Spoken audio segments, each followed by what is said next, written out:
Fajitas Friday, folks. What does it mean? I wonder if anyone else is wondering that. Fee cooked up a nice one here for us. Frantic algos jolting investors toward an all-cash stance. Fajitas Friday, y'all. Here we go. Louis Sykes coming up at 8:15 a.m. Nice early guest, Louis Sykes of Homie Charts and All-Star Charts. We're going to talk the Russell rebalance a bunch today, folks. We got the Russell rebalance happening at the close. We're going to go into what happens and why this is important for you to keep an eye on today. Tech down, software week, staples are up. On the corporate news front, we got Apple's Micron headache, its worst day since April of 2025. OpenAI, we heard late yesterday, could be considering delaying its IPO until 27. We have a couple Rocket Lab wins. We have a big deal last night on Semi buying Synaptics SYNA in a little $7 billion deal. Also this morning, we just had DraftKings launching their prediction market. We're going to get into all of this and more, folks, here on Friday's pre-market prep. Let's get it going. The volatility right now is really incredible. Wow, look at that consolidation on the upper right chart. You know what we've seen this earnings season? Some of these expected moves get even more violent. This is why I have switched my strategy 10 years ago. And if you're chasing, you're in trouble. Here we are, Triple D. How's your Friday going? It's going pretty good here. Just getting ready for a big trading day. Fajitas Friday. I mean, this is a great acronym fee in the background coming up with. And again, frantic algos jolting investors towards all cash stance. I mean, I can't say it better because yesterday's action was absolutely crazy. We were covering it live in the STN room. Joel thought the end of the world was happening. Joel always goes crazy there. But the Qs started dropping, and they opened up at the high at 726. And if you want to bring the charts up here, Brentster, we're just going to jump right into this. I know we usually go through the overnight action. The overnight action is down. We can do the S&P futures here as well. And Brentster's bringing up the charts here right now. But it was, crazy. We got to take it back to yesterday morning, really, and then we'll get into today's action here because it's all encompasses everything that Fee was just talking about here. Brentster's just working on the charts here. But anyways, yesterday morning, we opened up at the highs. Micron earnings were there. SanDisk was trading higher. AMD, everything was going great in AI world. And you were seeing some rotation out of some other stuff, but it looked to be like a full risk-on AI day. They pulled the rug so quickly on the Qs. The institutional money managers came in, and they just started hitting bids. And they took the NASDAQ from 727 at the open all the way down to 706 in 20 minutes.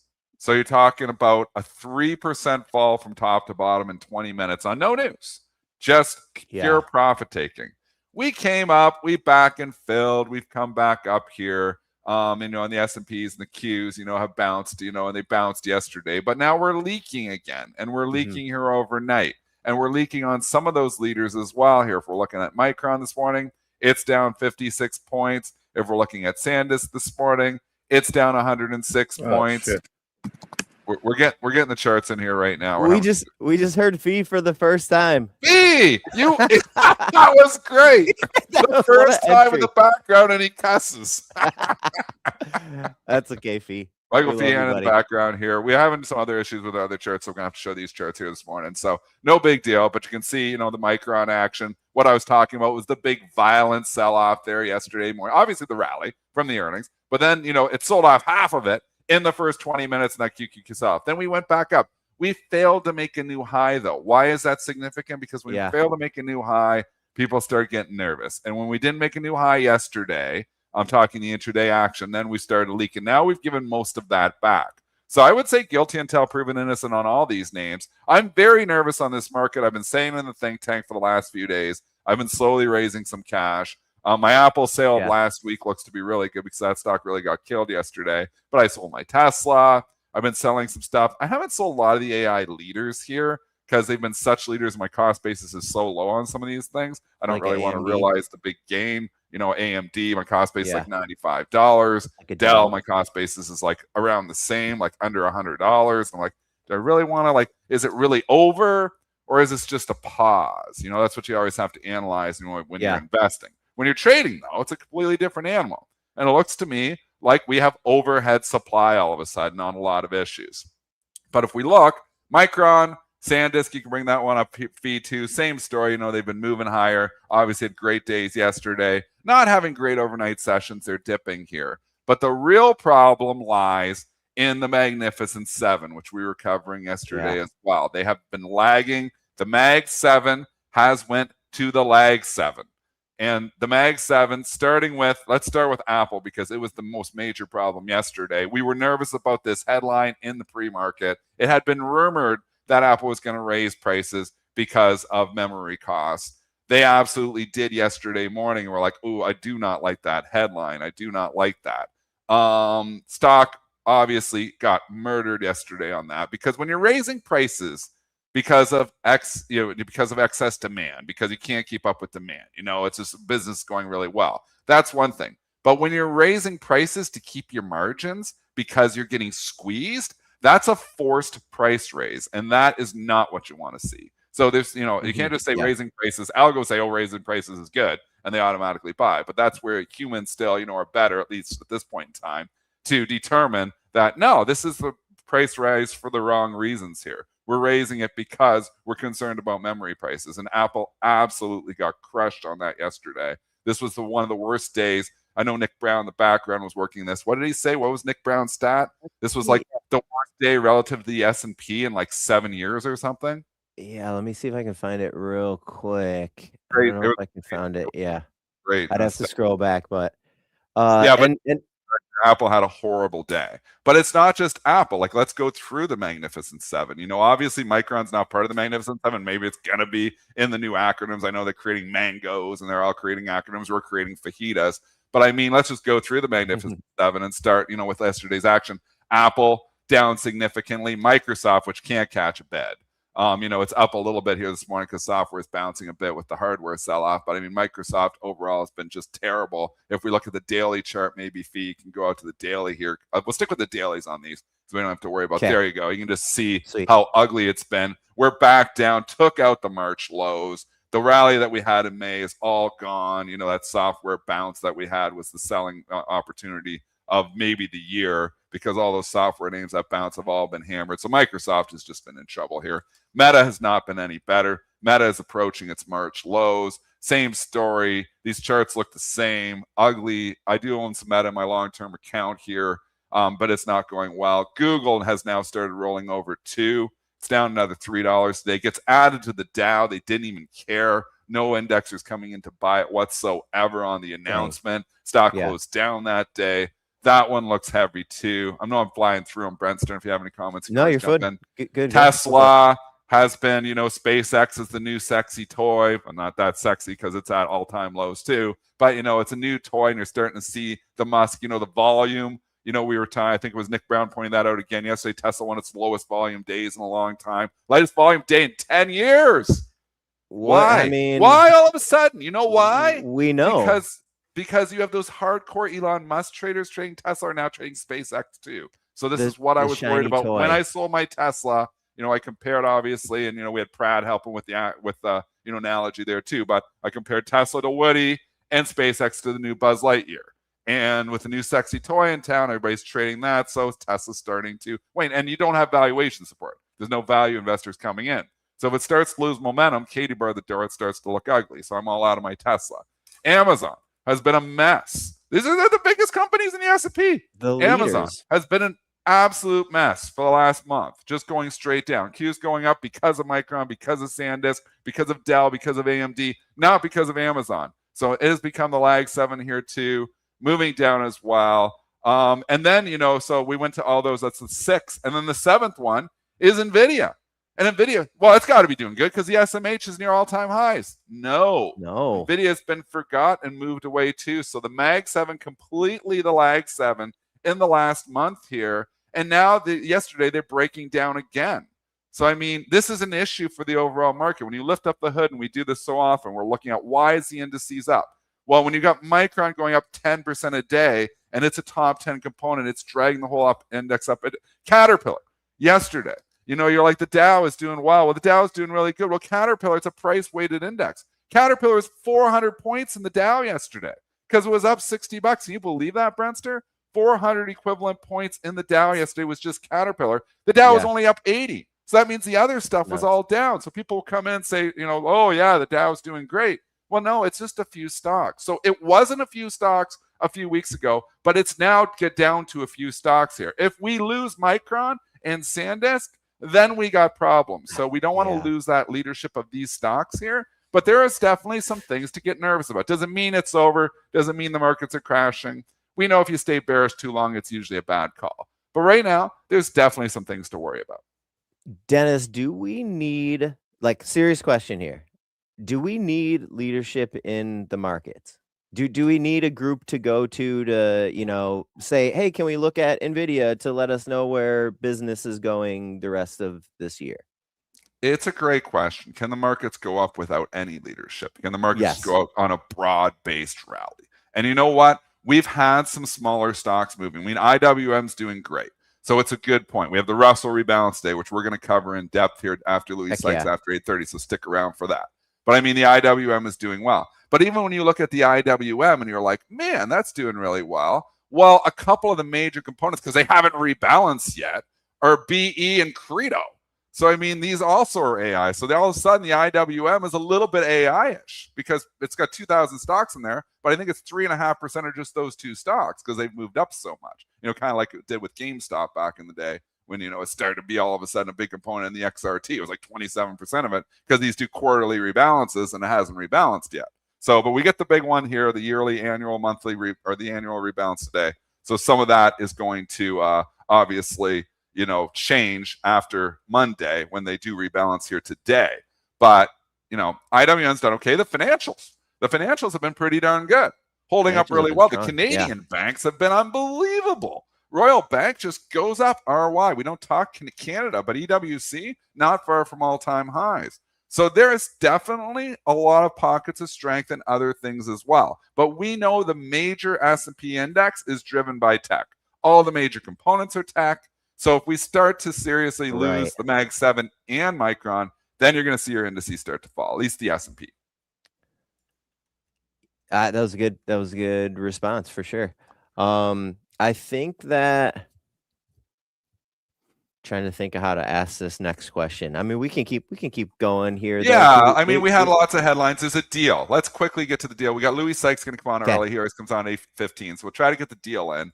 On Semiconductor, ON buying, what are we buying? SYNA? I get this one wrong all the time. Yes, Synaptics, SYNA. It is a stock deal, 1.35 shares of ON for each SYNA share. This is about a $7 billion deal. I'll bring up the chart here. We're looking at the ON chart on screen right now. You were playing this a little bit last night, Dennis. You want to walk us through how you were thinking about this? So, we got the deal announcement. I was like, well, I'll get down dirty in it right away, trading the risk arb. I did risk arbitrage for the better part of a decade with Bright Trading, so I'm pretty good at it. ON to take over ratio 1.35. So when you were doing the quick math, we had ON at 110. I'm like, okay, well, that gives you 148 on SYNA. That's if the deal closed today, but the deal doesn't close today. And obviously, there's always risk factors as well. So it's going to open below 148. So as it was reopening, I told the chat, SDN think tank, this opens over 143. I'm going to get short. It opened at 143. I got short. I cover because I'm a scalper and I cover quickly. But ON has continued to leak. So obviously SYNA is going to trade off ON in that ratio of 1.35. I mean, if ON falls $1, SYNA falls $1.35. Now, again, risk arbs are still adjusting for time value, risks of the deal and all that. So day one is always a little bit tricky, but then it starts to settle in. Like I've been trading the Fox Roku one a little bit, and obviously there's some opportunities to there. The algos are on this pretty good. Risk arbitrage isn't what it used to be before algos took over the market. Frantic algos trying to shake you out and do everything with you there with fees acronym there. But bottom line here, ON getting hammered here. So we're seeing, again, excessive spending is getting punished here. So they're coming in doing a $7 billion deal, and it went straight down on the deal announcement, and it really hasn't stopped going down. So, it's not so much we can talk about the risk arbitrage here, which we just did, but I'm just concerned that they're still punishing spenders. When we get word that Meta might spend more, Oracle's going to be doing an offering to spend more, Google's going to spend more. They are punishing the spenders. This market is very nervous that so many companies are spending so much on AI, and we haven't really seen a lot of results here yet. And that's really the major issue for this market is, when you're looking, it started with Oracle. I mean, last year when they were doing the excessive spending, they're like, they're projecting 2030 to be awesome revenues here, but it's going to take a lot of short-term pain to get that long-term gain. Investors aren't ready for the short-term pain, or the stock wouldn't be at $149 here right now. So when you're seeing companies buy other companies for premiums, on Semiconductor gets punished here too. So that's where we are. We're in this market where the spenders are getting punished. There's people who are obviously, receiving the money, like a Micron, like the SanDisk of the world, are benefiting, even Intel and AMD. But that's where we are, is this market is, punishing excessive spending because it hasn't seen the result. It's a market of show me the money, show me the results. We really haven't seen that much yet. I think we're going to see it. I think the market's going to be really impressed with what some companies are building in the background. But so far, not so good, I would say, for, the spenders of capital into this AI move. I agree. I was gonna try to interject there a few times, Triple D, but you were on a roll there. That was great. You said everything that I could have wanted to say. You want to go to Louis? Yeah, we do. Louis Sykes. We don't keep him waiting because it's like 2 a.m. in New Zealand here right now, and he's got to go to bed. So get that intro rolling. Let's get some Louis Sykes in our life. Here we go.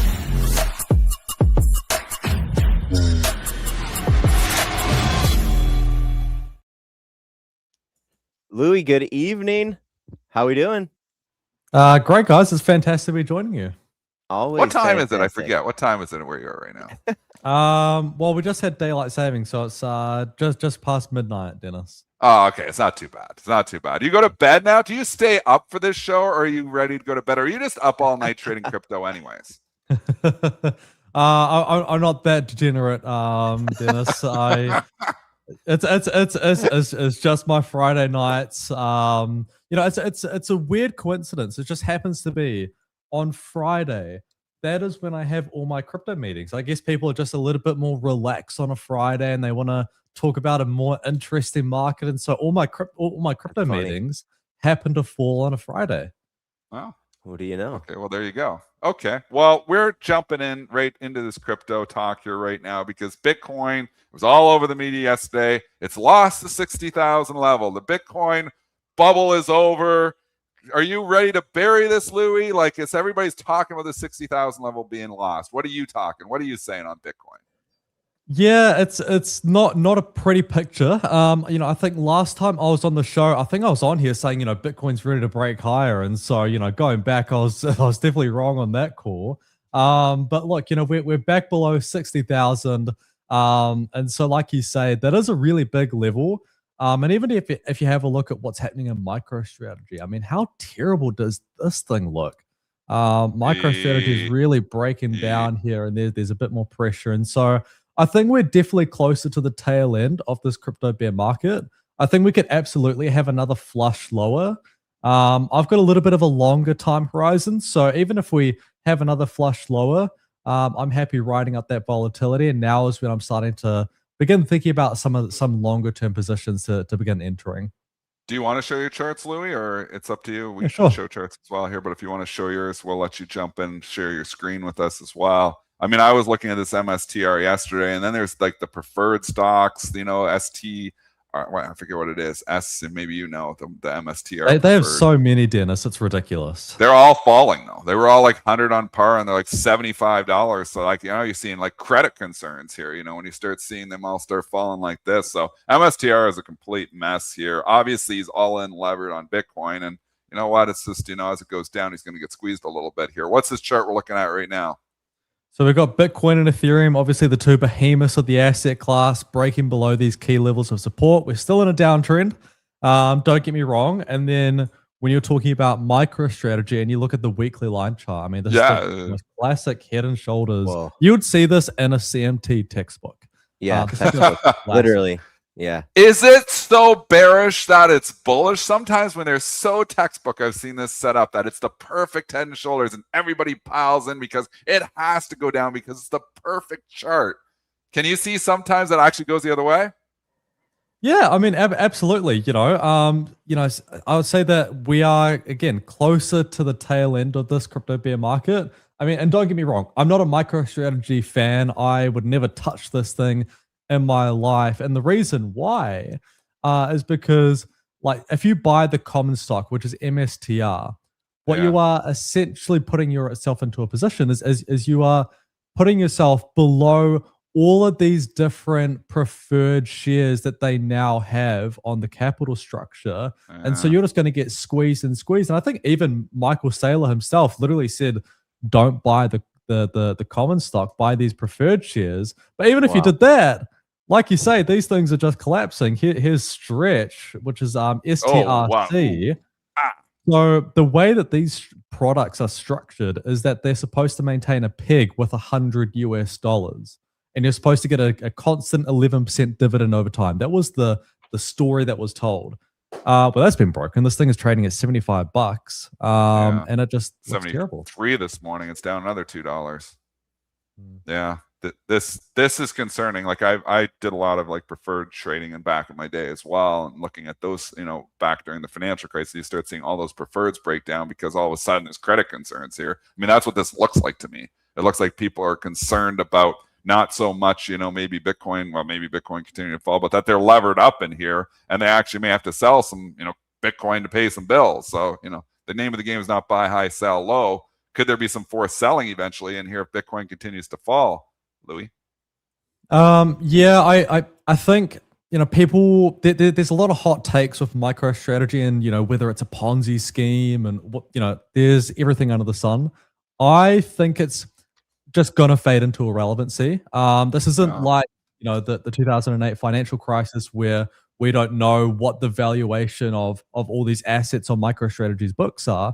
Back in 2008, we had a lot of these firms that were holding these assets. The market suddenly realized that they're worth 20 cents on the dollar, and they had to re-rate that instantly. But with Bitcoin, liquid asset, we know what the price and the value was every single second of every day.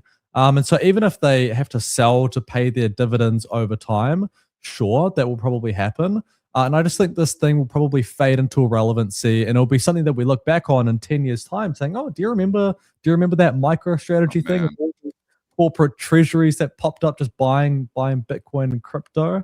I don't think it's going to be a spectacular blow up. I think all these other smaller ones, I think they could probably start blowing up pretty quickly. But MSTR itself, they've got they've got enough cash to pay their dividends for the next 10 months, and they've got all this Bitcoin that they can sell, and it's not something that I think is going to collapse in a spectacular fashion. What else are you seeing in the crypto market? Move away from Bitcoin and Ethereum. What else are you watching over there? These exchange stocks. I mean, I'm curious here what your opinion is here, because these stocks, particularly the CME, been dragged throughout the media with these perpetual futures, and these exchange stocks have really underperformed since the CFTC approved perpetual futures in the US. I'm curious, what is your perspective on that? They're free falling. I mean, again, exchanges seem to be always the middleman, right? They're always making money off, but now you get these other exchanges that are trying to, like, quasi exchanges, whatever you want to call them, but there's competition coming from different places for the exchanges here. I mean, even looking to off exchange market making, I mean, that has grown and grown and grown, obviously to be a huge business, over almost half of, US traded stocks, people don't realize this, don't trade on an exchange anymore. They're trading off exchange here. So the business there, has, but that's been going on for years, but it continues to grow. At a certain point in time here, you got to just, look and say, have, these exchanges, do we need the middleman here? Do we need the exchanges? But I can't imagine trading without them. So I don't think they're going away here, but, the charts are ugly. And, obviously there's been disruption. AI, we've talked about the AI disruption, a lot of things. Is AI, coming in trying to disrupt, the exchanges eventually too? I mean, somebody thinks so. What are your thoughts? I personally think this is the dumbest sell-off that I've ever seen in the history of markets. There you go. Exchanges aren't going away. It is unbelievable that this prediction market, Kalshi, which is essentially a small gambling website, has got the ability to offer perpetual futures to junky retail traders. And the market thinks that that is going to be disruptive to CME, which generates about 2% of its income from crypto trading products.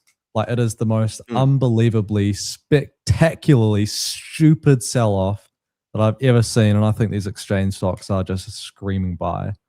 But you're not usually one that comes in and catches the falling knife, though. So are you catching the falling knife on these ones? Because, I mean, CME seemingly goes down every day. CBOE, you know, you can look at all these charts. They're all the same. They've all went down substantially here. I mean, I do that in my long-term portfolio. When I think something's gone down too much, I stick it in there, and then I don't look at it for a while. But does Louis Sykes catch falling knives?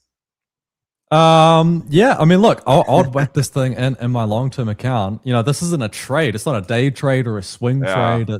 It's something that, you know, there's this quality business, and I think that the market is looking at these perpetual futures all wrong. I've been trading these perpetual futures since 2020. And, you know, the CME has come out and has started this lawsuit against what the CFTC is doing with these perpetual futures, saying that they're not actually futures and they're swaps. And people think that that's, you know, there's no real basis for that. But I want to take people back to 2016 when BitMEX first introduced perpetual futures. And do you know what they called them? They didn't call them futures. They called them perpetual swaps. These things are probably more closely related to perpetual swaps. And not to mention, you know, these perpetual futures, they're responsible for a lot of major crypto crashes in the past because they auto deleverage. There's no margin call. There's no someone calling you saying, "Hey, Dennis, you know, add some more margin to your account." They just liquidate you instantly. So imagine if they introduced that for the entire CME's trading suite, and we have these flash crashes and auto deleveraging events every single year. That would not be good.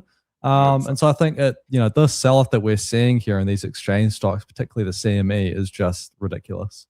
You know, so if you're buying one, futures, I love perpetual futures. I love them as a trading product, but they don't represent a threat to these businesses. If you were buying one, which one would you buy? CME, CBOE, NDAQ, they're all down. Which one would you pick on? Yeah. Probably the CME. I think the CBOE is more retail. It's a little bit more junky. So if there is going to be a threat that materializes to these names, CBOE is probably more exposed than the CME. Name of the game is buy low, sell high. So, I mean, you're getting these things at prices that we haven't seen in 2 years on CME. So, I mean, this is just... Let's take it over and just continue this conversation here, because obviously, you know, it's disruption seems like happening everywhere there. Take it back to AI disruption. I mean, the software names. What do you think on the IGV? Like, what do you think on Microsoft? Like, is this for real? Is this AI disruption really going to, you know, take these companies? I mean, Meta's trading 15 times earnings, forward earnings. I mean, some of these companies have really been punished severely here. Does the punishment continue here? Or is this AI disruption for real for the software names? My personal opinion is that it's not so much a SaaS apocalypse as it is an apocalypse amongst business models with information services and knowledge delivery and retrieval. And so it's not just software. Software is just information in the technology sector.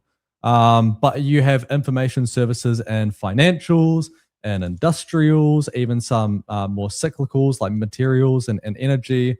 Companies that are providing information to insurance brokers, to capital market firms. They've all sold off. It's not just been a software sell-off. And I think there's going to be a really good opportunity because the market is indiscriminately selling off all of these companies. And don't get me wrong, there'll be a lot of them that are disrupted by artificial intelligence, but this sell-off has really been indiscriminate. And so there's a lot of companies that really aren't going to be disrupted by AI. AI isn't really fundamentally impacting the business model, yet it's being re-rated because it's being dragged along down with all these other information stocks. Like a good example is like Verisk Analytics, right? They have a proprietary data set that they sell to insurance providers. Broadridge Financial is another one of these information stocks that probably isn't going to be impacted by artificial intelligence yet. It's still being dragged down lower. So I think there's a lot of companies where it will genuinely disrupt them in a negative way, but there are others where the baby is being thrown out with the bathwater. Louis, that other one you said was at Broadridge, BR? Okay, cool. Sweet. Just wanted to make sure. So Louis, can just jump back in just to wrap up, obviously, because you're a crypto guy, and this has been kind of a crypto winter here. But your thoughts, you said earlier, you think the bear market in crypto is soon coming to an end. Why?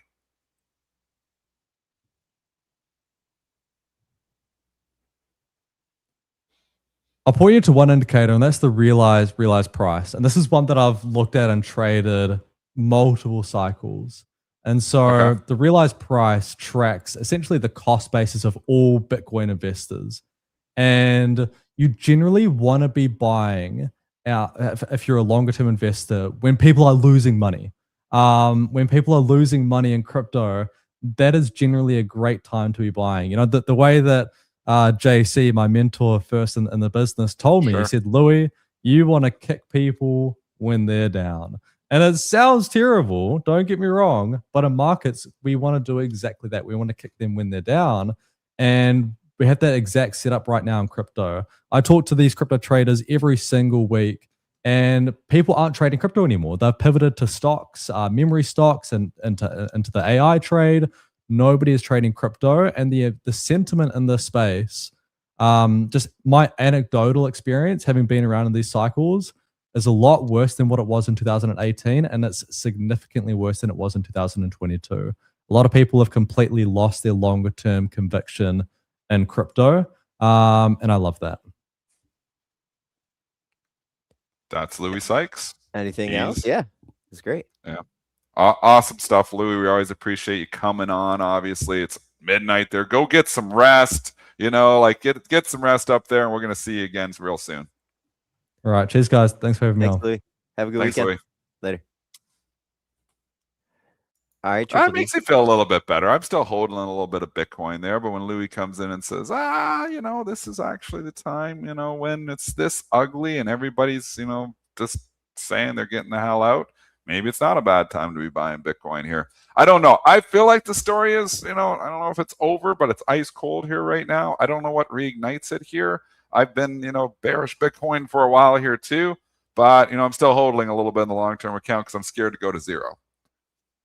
MSTR is just an awful story, though. I mean, with that chart on the screen, and obviously Louis touched into it. I mean, this is just, this was $500, a year and a half ago. It's $85, $84. It gets hammered, it seems like, every day. Some of these stocks, we're just in the whole death by 1,000 cuts on a lot of stocks here. And MSTR is unfortunately one of them if you're long MSTR. But there's just been a lot of stocks that look like this too. I mean, even, the IGV kind of looks like this, since we were at 106, now we're at 85, straight down, just, lose a buck a day, lose a buck a day, lose a buck a day. Look back 20 days and you lost $20. I mean, this is the problem here. Microsoft, obviously, CRM, we've talked relentlessly there. We've been talking about the FXI. It never goes up. It's like the easiest trade ever. Just short FXI on the close because it's going to be down tomorrow. I don't know what breaks that. I mean, it just continues to get hit here. BABA goes down $3. It used to go down $2 a day. Now it's going down $3 a day. And it's down $3 here again. Look at the Alibaba chart. I mean, this is not a company that, is a startup. This is not a company that's really overvalued. This is a company that's trading 12 times earnings. But they don't care, man. They're out of favor. They're out of favor. This is the market where it has, the favorite children and the children that are hated.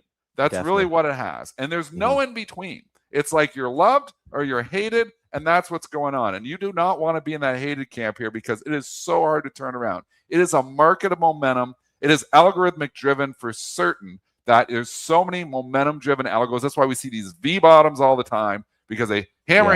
I mean, what happened yesterday in the Qs at the morning? Show the chart again, Fee. What happens yesterday morning? We open up, they buy them all night, and then they sell them off 3% in 30 minutes. That's the most violent sell-off you've ever seen. Just nonstop bid, hit. It's like, remember right here. No, hit. And then all of a sudden just turns around on a dime, and the momentum starts going the other way. It's incredible, the dynamics of how we trade now. It's completely different than it used to be. And the acronym that Fee came up here with, fajitas. Frantic algos jolting investors towards an all-cash stance applies. Like, it's getting accurate. more and more algorithmic driven. And as AI starts coming in and start trading this market here too, it's scaring people. It's spooking people. It's like, why does my stock lose 5%, in like a session here, and then another stock goes up 10% in a session? It's like, I just, again, this turns people off when you see these wicked intraday moves and overnight moves as well. So the markets are completely different from where they were even a year ago. Like, they're getting more algorithmic driven, and it's like, if you're not following what the algos are doing, you're left in the dust. And I think looking at this chart, you don't need a CMT to see, I think, the significance of that level in the Qs a day or two ago. That's kind of right where we rebounded. And switching back to the China stocks for a second, Alibaba, Dennis, we didn't really talk about this on air, I don't think. But on Tuesday, there was a rumor that Alibaba filed a suit against the United States government over being removed from China's military blacklist. So, I mean, we're talking about out of favor. We have a leader in the U.S. traded China-based group that is trying to sue the U.S. government. I mean, this is not, I don't think you want to try to take the U.S. government on in this way. And I just worry that something else is happening here too. So there's so many, like, stuff happening with China, because it's not emerging markets. I mean, you think, oh yeah, well, this is just, U.S. best place to be, and U.S. stocks doing good, everything else doing bad. No, U.S. stocks have actually massively underperformed. It's just China. Because when we look at the other countries, obviously EWI, we talk about South Korea, it's sold off here again overnight. But I mean, South Korea's went from $50 to $250, $210, the EWI. So, it's just, it's moving along. Obviously, EWI's got some Samsung, and then TSM obviously is tied in with all these companies here too. So, I mean, there's just, been moving up on these. But, I mean, this is, look at the EEM, yesterday, we were not far from all-time highs. Yeah, we sold out pretty violent 3 days ago here, but, this chart is straight up. So one thing is not like the other, and the FXI is becoming more, Louis Sykes just talked about, irrelevant in the place of EEM. It used to be a lot bigger portion of the EEM, but the other economies have all grown, Japan and South Korea, and just going through, some of these other emerging markets here, and China continues to lag. So I don't know if it's the whole, like, the way they're running everything, the communist way. I'm not sure, but for whatever reason, FXI is just absolutely hated. I worry that there's something bigger happening, that maybe they are going to eventually invade Taiwan, because then all these stocks are really going to get killed. So I don't know what's going on with the FXI, but all I can tell you is there is massive selling, and this is institutional selling. To push it down like this every day, it's not just algos. This is people saying, I'm done with China. Get me the hell out. I don't care anymore. And they all look the same, to Alibaba, to Baidu. And I own some of these stocks in the long-term portfolio. It's not a huge portion. It's getting a lot less every day here. But it's a reason, I'm doing pretty good against the S&P. I would really be outperforming the S&P if I didn't have Baba and Baidu in there. Yeah. But, you have a few China names in there because I thought they were going to be part of this AI revolution, which they are. But it doesn't matter because the country is so hated. They're just selling all stocks in that country. If Baba and Baidu were in the U.S., they'd be triple the price they are now. But that doesn't matter. They're not. They're over there, and they worry, what's next. We don't know, obviously, when you're in a communist country. It's just run different over there. Yeah. People are nervous about owning these countries, and they're nervous about owning China stocks. All right, Triple D, about the first half of our show, we are excited for this afternoon. There is a notable event that we are getting hyped for, the Russell rebalance. We're going to start probably getting some indications a little bit earlier in the afternoon for some of these, but the heat is on about like 3:30 or so. We kind of shift into closing bell mode in the Stock Trader Network think tank, and the focus today is going to be on the Russell rebalance. Will you tell us a little bit about this, Dennis? Yeah, so I've been doing homework here. Obviously, this is one of the biggest rebalance of the year. It's the fourth Friday in June. And, you have indexes that, as stock prices move around, they need to rebalance here. So this is the big one. This is the big annual one where they're coming in the Russell and rebalancing them all. So, what stocks are going to move? Well, there's stocks that are going into the index, stocks that are coming out. So the deletes, naturally you'd think they'd go down, the ads go up. It's not always the way. Sometimes what happens is you have anticipatory traders that are coming in here and saying, look, we can see SpaceX is getting added in here, getting fast tracked into the Russell, into the 1,000, and we think it's going to go higher. So they're buying ahead of it. They may buy ahead of it thinking that. But what happens is sometimes these trades get crowded. So just because there's 3 to 4 billion to buy on the close, which we're projecting here on SPCX, doesn't necessarily mean that stock has to go higher. We saw this with Marvell last week. Marvell was getting added into the S&P 500, and I think it was the S&P 500, wasn't it? Or was it the NASDAQ? I think it was the S&P. I think it was the S&P. Yeah. But anyways, it had a net buy. Yet there was going to be indexers that were going to have to buy this on the close. But what happens is the anticipatory traders end up outnumbering, and it ends up having a sell imbalance, and Marvell does not go up on the close. It actually drops $20 on the close. So sometimes these moves can be random. But I'm going to give you just some highlights here. I was working with Gemini last night, doing some research here. So SpaceX is looking like 3 to 4 billion to buy on the close. Google has a net buy. It's moving from value to growth. So that's going to give it a net buy. Micron is moving from value, which it was in the value index in here. So it's got to go over to the growth as well. And shifting to 100% growth. And they're projecting as much as $8 billion to buy here on Micron. Looking at Apple, 9.1 billion to sell. So they're saying Apple is going to be to sell. Amazon, sell. Microsoft, sell. Net, sell. Those are the projections for the indexers. That doesn't necessarily mean those stocks are going to go down or up, but we know there's index buying in SpaceX, Google, and Micron, index selling in Apple, Amazon, Micron. Sometimes it works textbook, and you'll see these stocks ramp into the close, the ads, and the lead sell off. And other times they're overcrowded, and the stock's going to actually go the other way, like we saw with Marvell last week. There's also a lot of other names to talk about here. So, I've got it all printed out from the Russell into the 3,000. We've got some big names on here. CoreWeave, CRWV, Figma, FIG, Galaxy Digital, GLXY, Hyperliquid. So people like trading that. PURR going into the 3,000. INFQ going into the 3,000. IREN. Ondas, Open Door. If you guys like, your Open Door still, there's a few of those traders out there. But the big one in obviously is SpaceX. And that's the one a lot of people are going to talk about. That's the one a lot of people are going to focus on. So there is going to be some movement here. We're going to trade this live in the think tank. I come back at 3:30. We start, researching. We start getting prepared. The way I trade them is usually I fade the closing moves, where I'm shorting stocks if they're gapping up on the close. I'm buying them if they gap down on the close. I used to trade it the other way, try to get ahead of them, and I've been rocked that way too. So once bitten, twice shy. So I kind of trade a more conservative way, where I'm usually a fader of the closes as opposed to trying to anticipate what the imbalance is going to be. I am showing the actual website here where you can get information. You can see there's a nice calendar right here. This is the section that I wanted to point out here. If you click into these little cards, you click one of them, show them. Cool. So you can pop up. So then you can see what's got it all listed for you there. So you know which stocks are going into the 3,000. Maybe you want to focus on those, which ones are coming out. Even if you don't, I don't give a crap about the Russell. I don't give a crap about trading a long-term investor. Well, knowing, that your stock is going in may give you an opportunity to buy a stock at a cheaper price, or maybe to sell a stock if you're looking to get out. So just understand that at the close, a lot of the stocks that are on these lists are going to move, and they're not for technical reasons. It's not because the chart looks pretty. It's because there's physical demand coming from indexers. So that's, forced buying is always something that people are going to come in and try to front run. Obviously, you see these lists. The question is, do the front runners outnumber the indexers? Sometimes that happens, and the stocks can go the other way. That's what happened with Marvell.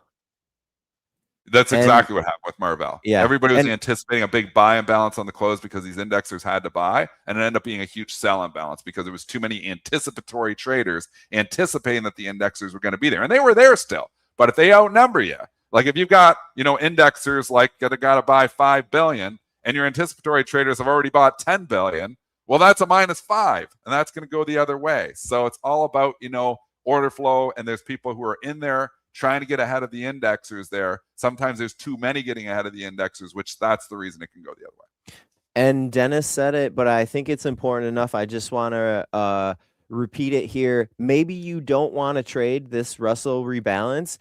at least have it on your radar. So if one of the stocks that you are investing in or trading in sees some price action, at least you're not caught off guard. You're not scrambling to look for news or scrambling to look at the chart. You go, okay, sweet. This is related to the Russell.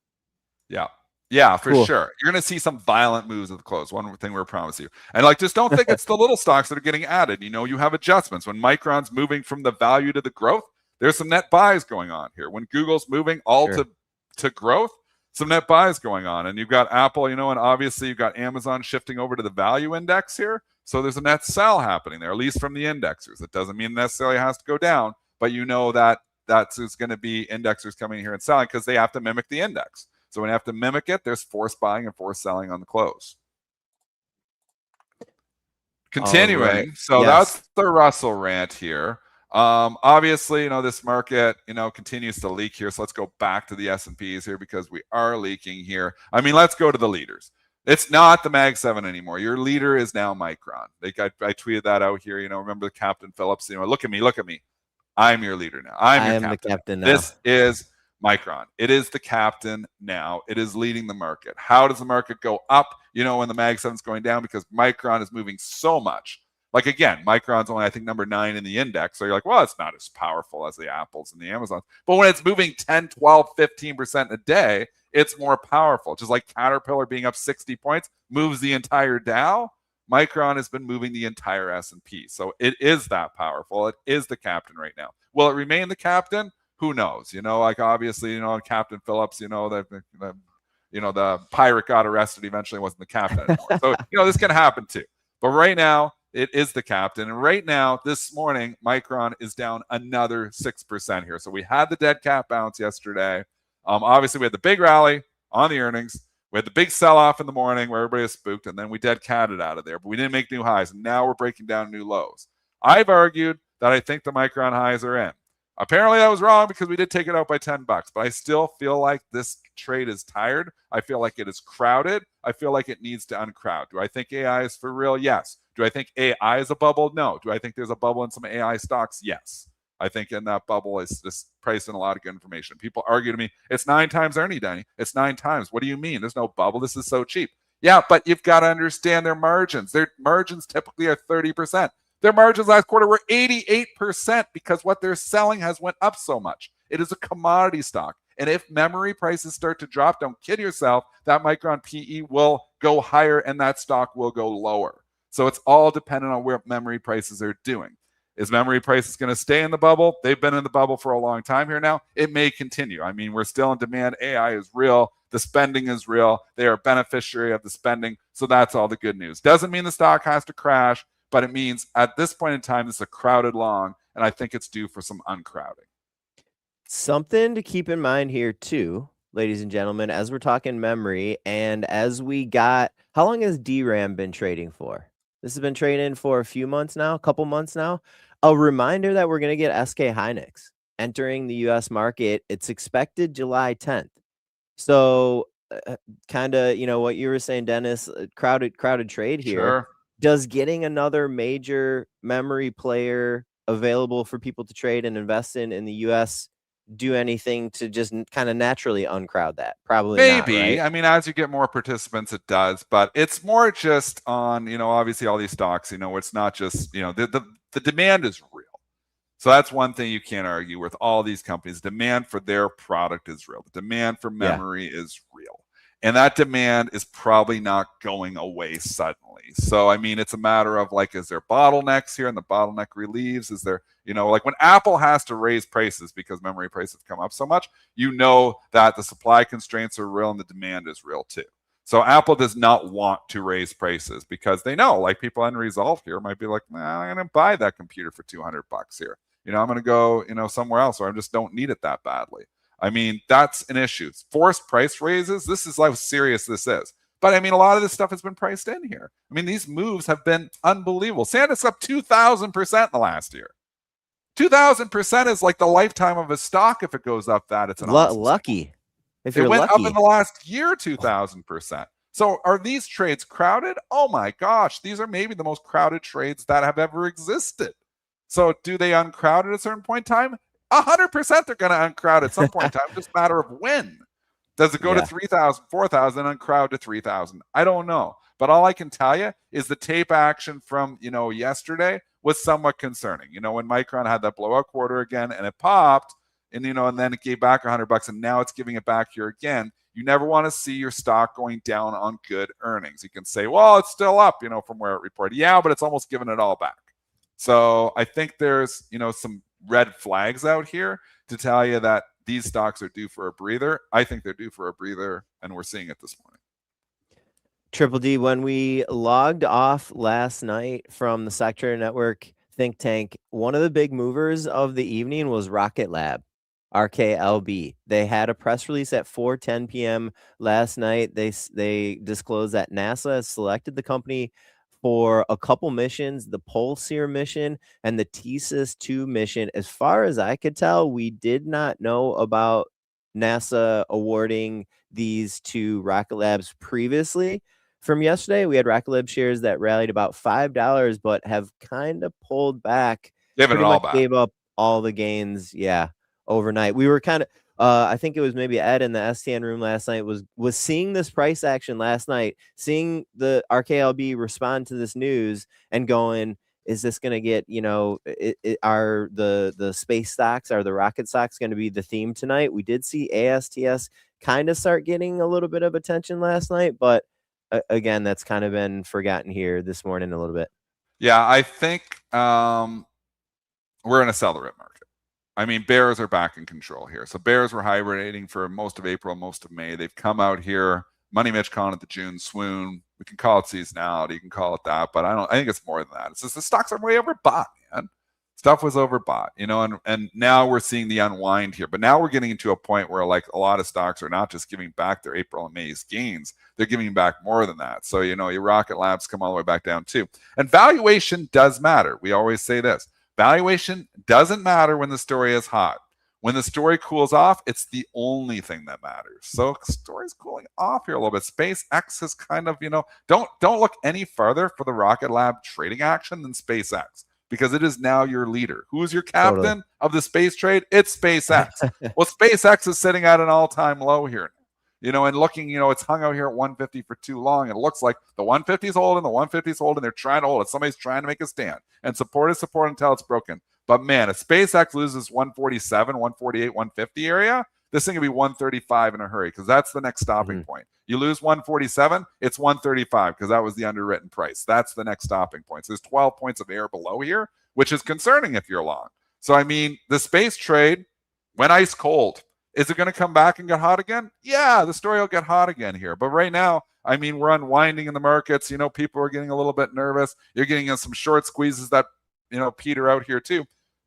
Bears are in control right now. Not in everything. There's some stocks going up, and some of the defensive value names are starting to get back in vogue. But I mean, in the momentum stuff here, the momentum is starting to turn here. So as traders, you got to be swinging all the time. As long-term investors, buy good companies at reasonable valuation. The problem with Rocket Lab and SpaceX, none of these valuations are reasonable. One more news item I think we want to mention this morning before maybe we touch on a couple ratings. We had a headline yesterday. I think it was Bloomberg. OpenAI is considering delaying its IPO until next year.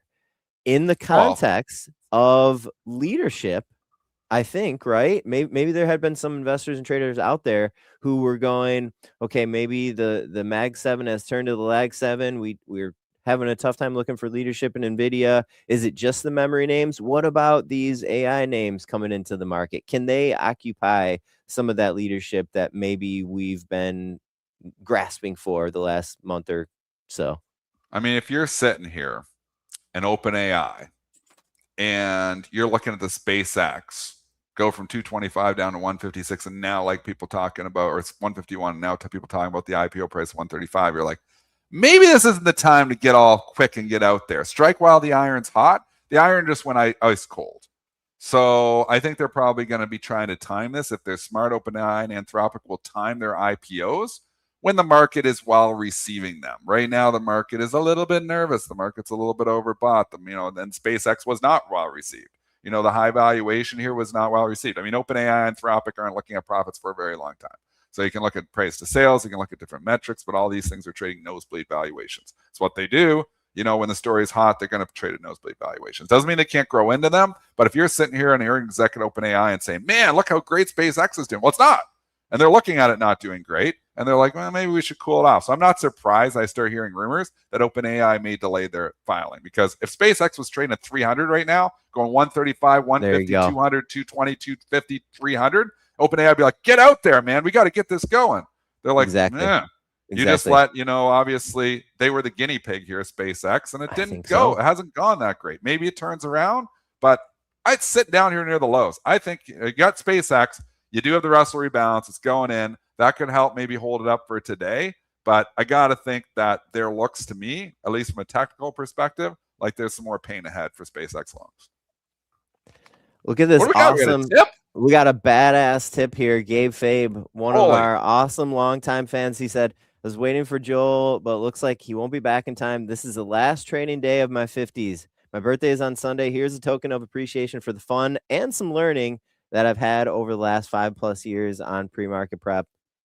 Thank you very much. You've been here with us for a long time. We appreciate all your comments, all your tweets, all your questions. You know, thank you very much for the tip as well. You know, fans like you make this show worthwhile here. Like they really do, you know, coming in. We're trying to help traders to become better traders, to obviously, you know, learn. And, you know, we learn from you as well. I mean, you know, people often ask me, why do you do the show? You know, why don't you just trade? I do trade, but I learn from people like Gabe. I learn from people, you know, that have been with us for so long. You guys are more eyeballs. I see more action. If I'm just sitting here and then by myself, you know, you kind of the blinders on, you're trading your own thing. But you guys give me more trading ideas. So more eyeballs on the market, more trading ideas helps my own individual trading. That's why I do the show. People like Gabe, you guys make it worthwhile. So we appreciate the tip, and happy birthday. Let's all get smarter. Let's all keep learning. Let's all be better investors and traders and researchers together. Awesome. Joel, right now, Joel would say, oh, kumbaya or something like that, but he's not here, so we can say it. Joel will be back on Monday here. He had a doctor's thing, so he's out for the day. But yeah. So again, you know, we're gonna have lots of fun here. You know, STN Think Tank, obviously we're gonna go to there afterwards as well. Just a couple last things. We haven't done some ratings for a while. You want to do a couple ratings? Yeah, I'll jump in there. There's a couple interesting ones here. I'll have you rate them. So here we go.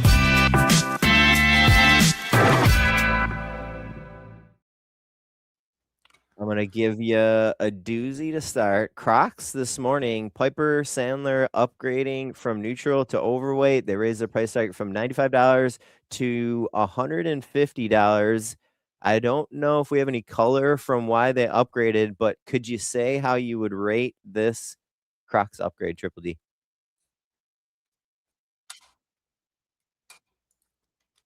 Well, I mean, we're moving into a market where some value stocks are starting to get some love.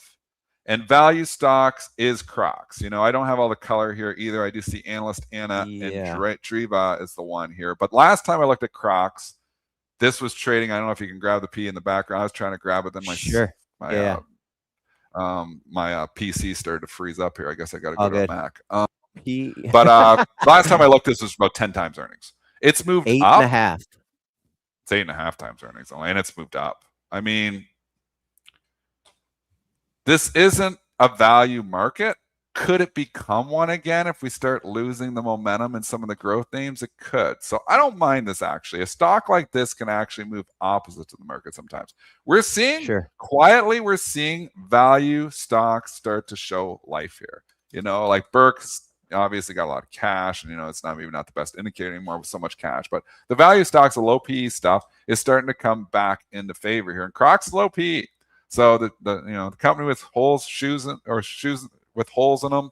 It's been one of those stocks that was a growthy stock, came all the way down to value territory, but the valuation actually is quite reasonable in Crocs. So I don't mind the stock here. I don't own it. I don't know if I want to own it, but I do see where she's coming from. Fee with a little bit of color here, upgraded the rating in response to robust full price selling, a turnaround in North American demand, and continued stabilization of the Hey Dude brand. Okay, there, Piper Analyst. Can we do one more? I don't know if there was... We want to do Nike? Okay, Nike. KeyBank downgrading Nike from overweight to sector weight here this morning. A stock that you have said pretty consistently for quite some time, Triple D, that it's one of the worst management teams, one of the worst stocks out there. What do you think about a KeyBank analyst not sticking out the neck here? I mean, and you're downplaying late to the party. So late to the party here. Are they going to end up being right? The trend is your friend, so maybe. I mean, this stock is just hanging out near the lows again here. There is just problems in certain retail names. Lululemon, Nike, these are leading the charge lower. They just can't. They get a bid for a couple days and they just roll over here again. I mean, and you can say, well, it's value. You know what? It keeps going lower because the earnings are coming down. So it's not even really that value. Last time I looked, it was 20 times earnings, and it's $40. So I mean, what were people doing in this thing, buying it at 160, 150, 140 a few years ago? They weren't paying attention to the trend in earnings, which was going down on this one. This company is fundamentally has problems. When you have companies that have fundamental problems, I'm hands off. So I don't know what's going to turn it around. The brand is, you think about like 20 years ago, and Tiger Woods is out there winning all, his, True. Masters, and just running around, and Nike everywhere, and everybody's like Nike shoes and Nike clubs and Nike everything. You don't hear anybody talking about Nike anymore. The brand has been damaged severely here. I'm not sure what brings it back. It does report fees showing it on Tuesday. You better be talking about some type of turnaround here. The bar is on the floor, but this management team has a tendency to get out the shovel and dig under the ground to get under the bar. Awful stock. And a reminder that the market is going to be closed on Friday for the celebration of the July 4th holiday, which is Saturday. We do have our 9 a.m. news hitting, but I took a quick scan through and I didn't immediately see anything exciting. Let me see if the SDN News Desk is reporting anything exciting here. Not really. And we can also check for some quick price action. Did it seem like any stocks moved after maybe a 9 a.m. press release hit? Not really. The only thing, excuse me, the only thing that I see is CEPT, Securitize, and Cantor Equity Partners 2 business combo expected to raise approximately $400 million in gross proceeds. I don't know if we knew CEPT was going to be merging with Securitize. Is we did. Yeah. Okay. CEPT is emerging, and they're probably the merger date here. So the stock has come down substantially here. We know there's a floor under the SPACs at the cash price, but once they merge, that floor is gone. So I'm not sure the date here, if it's actually. It says expected July 1st. Done. Yeah. So you're probably already past like the redemption date where you can actually elect to get your cash or the stock. So obviously you're going to lose that floor here on CEPT. Now, Securitize sounds like a pretty sexy name. We were trading the CEPT last year in the think tank there. Yeah. I had it at 1020, 1030, 1035 because I was arguing, hey, this is a Lutnick. Obviously, we're talking Cantor Fitzgerald, the son that runs this thing. And if they get a cool deal, this could pop. And I can always elect to get my cash back. So I'm like, I like to see very little downside, unless it's a fraud, which it's not. These SPACs aren't fraudulent usually. I mean, there was like it was a 1025 and its cash value was 1020. So I'm risking a nickel to get all the upside there. So I went like 25 times the normal size position. I literally put like 25% of my account in it, and it went from 11, 12, 13, and it was awesome. So, I mean, I've been out of it for a while here, but now you don't have the cash floor anymore. So now it opens up. So, now it's trading like a stock. So that doesn't mean 10 can be support, sure, from a technical basis, but you don't have that cash election anymore. So now it's free trading. That's the difference. All right, we're going to wrap it here for pre-market prep this morning. Ivan Feinseth is going to be joining us in the Stock Trader Network think tank at 10 a.m. this morning. Also, Chris Bretcher with his he does 3 days a week on Friday. He'll be today, 11 a.m. Cece Legator coming up at 1:30 p.m. And Dennis, you're going to be making a little special appearance on the Schwab Network later. Yeah? 3:20, I believe. Yes, on the Schwab Network. I'll tweet it out there. So going to go talk a little Russell rebalance. We'll talk a little bit of inflation, maybe some Apple. So tune in. I'll tweet it out. All right. Awesome, y'all. Have a good weekend, everyone. We'll see y'all next week. Thanks for watching Pre-Market Prep. Hit like, hit subscribe. Join the SCN Think Tank at StockTraderNetwork.com.